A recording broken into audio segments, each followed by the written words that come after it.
Olha, hoje a gente vai fazer uma análise bem profunda de uma história que é, assim, quase uma lenda no mundo do mercado financeiro. Com certeza. A nossa fonte é o transcrito de um audiolivro de Reminiscences of a Stock Operator, Um clássico, né? um clássico absoluto. Ele narra a vida do Jesse Livermore, que no livro tem o nome de Larry Livingston. E o nosso foco hoje vai ser o começo de tudo. Como é que um garoto de 14 anos, que largou a escola, se tornou um dos nomes mais temidos de Wall Street? Pois é. E a nossa missão aqui é ir além de só contar a história. É quase uma escavação na mente dele, sabe? Uma escavação psicológica. Exato. Tentar extrair os princípios, as lições que ele aprendeu, e muitas vezes da forma mais dura possível. O ponto não é só falar de ações, mas de como alguém aprende a lidar com risco, com ganância, com medo e, principalmente, a reconhecer os próprios erros. A evolução dele, então. Isso é evolução. De um menino que viu o mercado só como um quebra-cabeça de números, para um estrategista que começou a entender o jogo humano por trás de tudo. Então vamos para essa origem. E já é fascinante por si só. Aos 14 anos, o trabalho dele era ser um garoto do quadro de cotações. Basicamente, ele ficava o dia inteiro anotando em um quadro negro os preços das ações que chegavam pelo ticker, né? A fita. Exato. E a fonte deixa muito claro, ele tinha uma habilidade, bizarra com números. Uma memória fotográfica para padrões. Para ele, a Union Pacific não era uma ferrovia. Não. Era uma sequência de números que se movia de um jeito específico. E esse é um ponto fundamental para entender o método dele no início. Como assim? Ele não estava nem um pouco interessado em balanço de empresa, em notícia. No porquê das coisas. Exatamente. Ele estava obcecado com o comportamento do preço em si. E foi aí que ele começou a manter o que o livro chama de pequeno livro, que é uma ideia genial. E não era um diário de negociações imaginárias, né? Não era, se eu tivesse comprado aqui. Era um laboratório. Ele anotava, a ação X está se comportando assim. Baseado no que eu já vi, prevejo que ela vai subir para cá ou cair para lá. Ele estava testando as próprias previsões. Isso. Ele estava, na prática, criando e testando um algoritmo mental. Ele chamava de folha de dicas, mas eram dicas geradas por ele mesmo, com base puramente na observação dos desempenhos passados, como ele dizia. Um sistema totalmente fechado, sem ruído externo. Perfeito. E esse sistema logo foi testado de verdade. Um colega de escritório chega para ele com uma dica quente. As ações da Burlington vão subir. Um adolescente normal talvez ficasse super empolgado. Ele não. Ele foi consultar o caderninho dele. E o caderno dele, a folha de dicas, confirmou que o padrão da Burlington era de alta. Só aí ele decidiu agir. A dica de fora foi só um gatilho para ele validar com o próprio sistema. E ele juntou o que tinha, se associou com um colega, e o lucro foi minúsculo, né? Coisa de $3,12. Irrisório. Mas o que ele ganhou ali foi muito mais valioso. A prova de que o método dele funcionava. E isso levou ele direto para o próximo nível. As famosas bucket shops. As bucket shops são uma peça central nessa fase. O que eram exatamente esses lugares? Porque não eram corretoras de verdade, certo? Nem de perto. Uma bucket shop era, na essência, uma casa de apostas disfarçada de corretora. Você não comprava ou vendia ações de verdade. Você apostava na flutuação. Exato. Se você apostasse $10 que a ação X ia subir e ela subisse 1 ponto, você ganhava seus $10. Se caísse, perdia. A casa pagava do próprio bolso, não tinha envio de ordem para a bolsa, nada disso. É um ambiente perfeito para o sistema dele, então. O ecossistema ideal, porque a execução era instantânea. O preço que ele via na fita era o preço da aposta dele travado naquele segundo. E como o método dele era todo baseado em capturar movimentos muito rápidos e pequenos, essa velocidade era tudo. Era tudo. Ele é um predador feito sob medida para aquele hábitat. E ele se deu muito bem. Aos 15 anos, ele fez os primeiros $1.000. Ele chegava em casa e entregava o dinheiro para a mãe, que ficava desesperada achando que ele estava roubando. Coitada. E com o tempo, o garoto prodígio, como ele ficou conhecido, virou um problema. As bucket shops começaram a se recusar a aceitar as apostas dele. E elas não queriam mais perder dinheiro para ele. Claro que não. E isso forçou ele a um jogo de gato e rato. Ele usava disfarces, nomes falsos. A fonte até conta que, às vezes, ele perdia de propósito em operações menores. Para baixar a guarda dos donos. Isso, para eles relaxarem e o deixarem fazer uma aposta grande, onde ele recuperava tudo e mais um pouco. Mas a situação ficou insustentável. O caminho natural era ir para a liga principal, Nova York. E essa transição é um dos pontos mais brutais e educativos da história.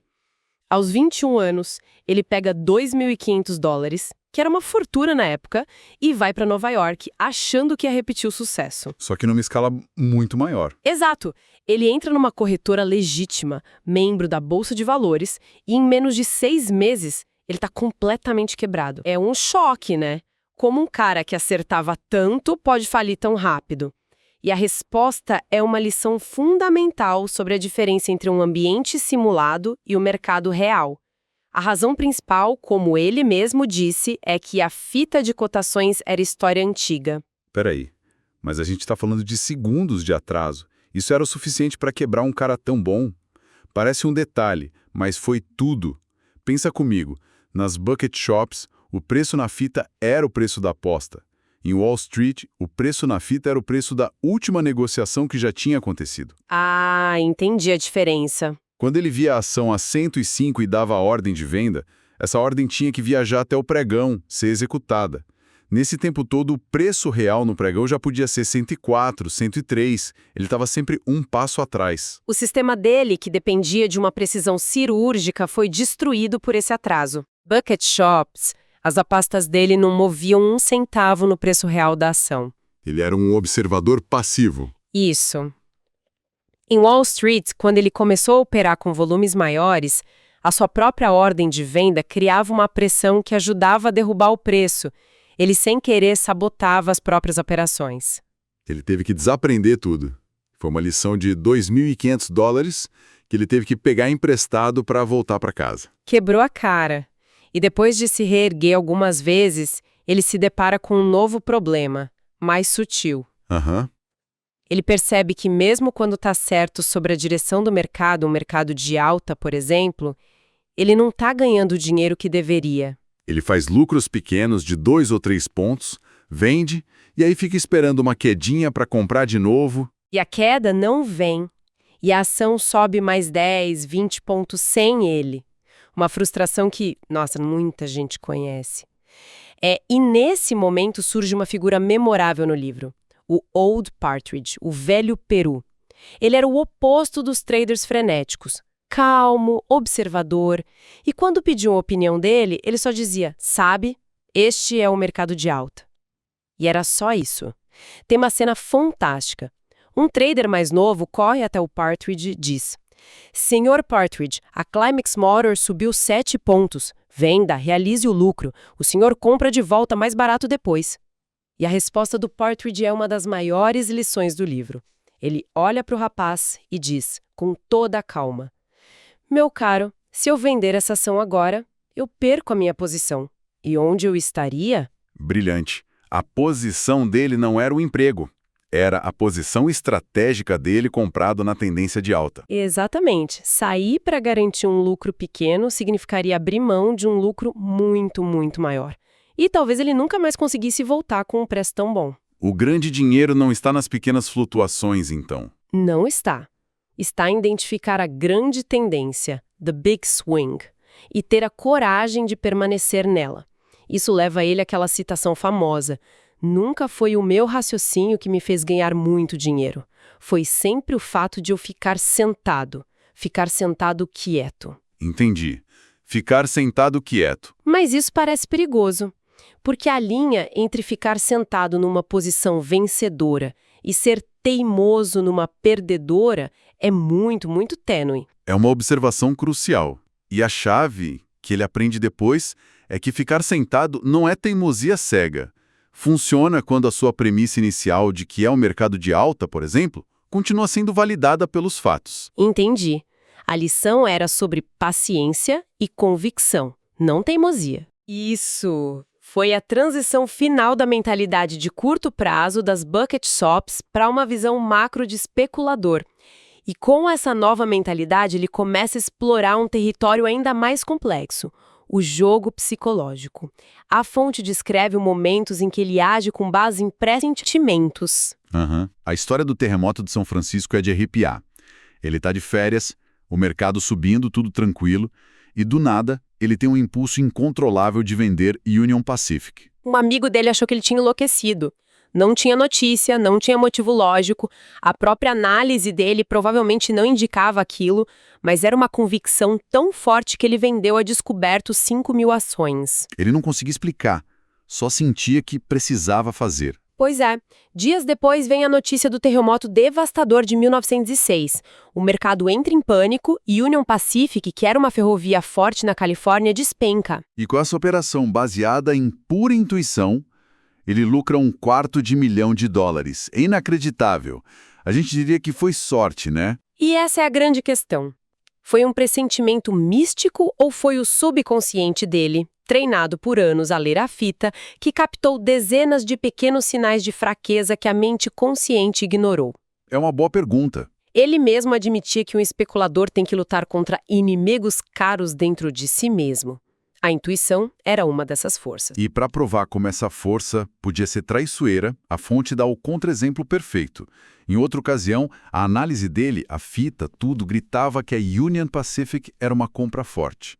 Até que o telefone toca. É o corretor dele, Ed Harding, uma pessoa bem intencionada. E ele diz, em pânico, Larry, sai daí. Os insiders, a diretoria, eles estão vendendo tudo. É o tipo de dica que parece impossível de ignorar. Vem de uma fonte crível sobre o que as pessoas mais bem informadas estão fazendo. Com certeza. E o Livermore, contrariando o próprio julgamento, cedeu.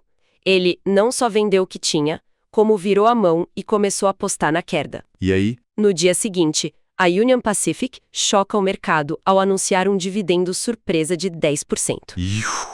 Um valor astronômico. A ação não cai, ela dispara violentamente. Nossa! A dica bem intencionada custou a ele $40 mil, mas a lição que ele aprendeu ali valeu muito mais. Ele percebeu que nem a melhor dica interna superava o sistema dele. Mais do que isso, foi a validação definitiva de que ele precisava confiar no próprio trabalho acima de qualquer outra coisa. Foi o momento em que ele se libertou da necessidade de validação externa. Ele descreve esse evento doloroso como sua formatura. Sua promoção para uma classe superior na dura escola da especulação. Exatamente.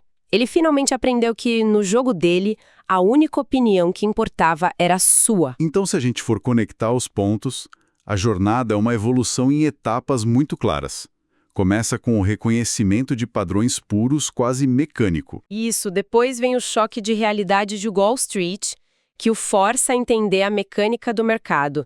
Em seguida, a lição do velho Partridge sobre paciência.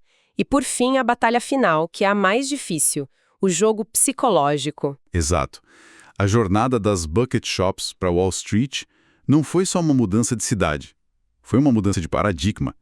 Ele teve que evoluir de um jogador que reagia à fita para um estrategista que pensava em tendências, em condições de mercado e, acima de tudo, nas próprias fraquezas. As vezes que ele quebrou, serviram para ensinar que o maior adversário estava no espelho. Perfeitamente colocado. E para deixar um pensamento final, a fonte revela algo que acontece bem mais tarde na carreira dele. Depois de todas essas lições, ele perde seu primeiro $1 milhão não por um erro de análise, mas por ter sido dominado pela personalidade magnética de outro operador. O que nos deixa com uma reflexão que vai muito além de Wall Street, né? Em qualquer campo que exige alto desempenho, seja nos negócios, na ciência, na arte, quanto da maestria está em dominar o assunto e quanto está em dominar a si mesmo.